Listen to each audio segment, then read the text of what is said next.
andaikan Tuhan belum berkehendak kali ini Anda menjadi presiden, apa kira-kira yang akan Anda lakukan? Jadi begini, Prof.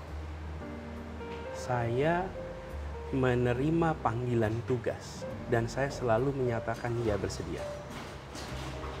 Jadi ketika saya di kampung diminta untuk jadi pembina Karang Taruna, saya udah 10 tahun nih dari 2013 pembina Karang Taruna di kampung saya kerjakan. Sampai hari ini? Sampai hari ini.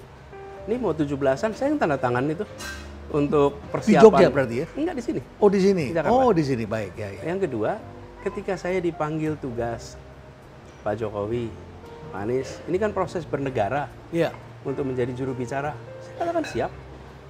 Dipanggil tugas untuk mengerjakan Kementerian Pendidikan memimpin, ya saya kerjakan.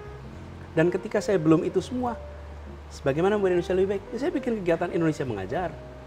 Jadi bagi saya, Pak, orang kreatif selalu ini, mempunyai cara untuk membuat mainannya sendiri. Ya, dan bukan tentang posisi. Kalau saya ditugaskan, saya kerjakan. Bila tidak, saya banyak kegiatan lain yang saya bisa kerjakan. Tapi ketertarikan Anda terutama di bidang apa? Sosial kemasyarakatan? Perubahan sosial, kemajuan masyarakat. Saya ini kan Pak, kalau ditanya by training, I'm an economist by training. Anda sekolahnya S1 Fakultas Ekonomi ya? Yang mana S2 saya? S2 saya itu bidangnya moneter, Pak. Moneter, S2. Dan tesis, ya. bukan tesis, project paper ya waktu itu. Namanya tentang pasar currency, Pak. Currency market. Yang banyak baru derivatifnya. S3-nya Anda belajar ilmu politik. S3 saya political economy. Ya, dengan Dwight King kalau tidak salah. Dengan Dwight King. Ya. Nah, jadi kenapa saya kemudian lihat pada pendidikan? Karena begitu saya belajar political economy, saya belajar tentang development, pembangunan dan lain-lain, ketemu kata kunci. Bahwa kunci keberhasilan bangsa ini, bangsa-bangsa ini adalah pada kualitas manusia. Kualitas manusia. Bukan sekedar kualitas sumber daya manusia. Kualitas manusia. Manusia bukan sebagai sumber daya.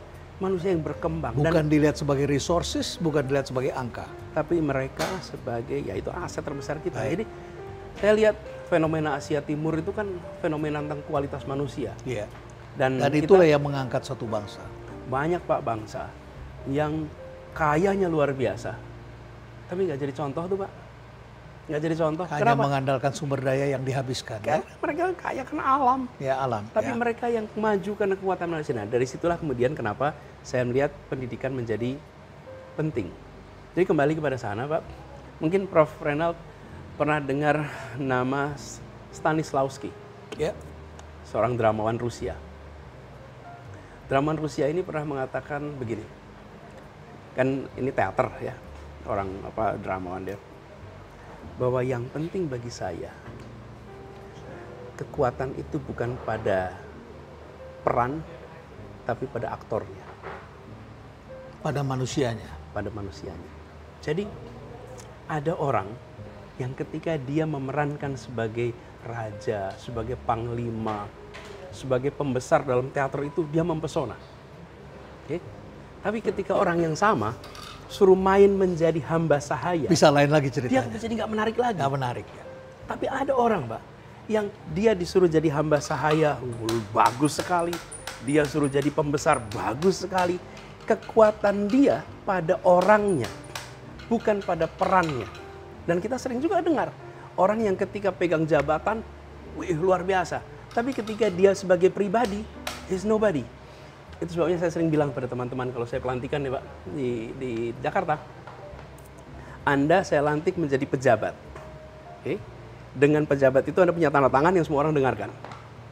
Tapi sesungguhnya yang saya inginkan adalah Anda jadi pemimpin. Pemimpin itu diikuti pikirannya, diikuti kata-katanya, diikuti perbuatannya, Anda punya jabatan atau tidak.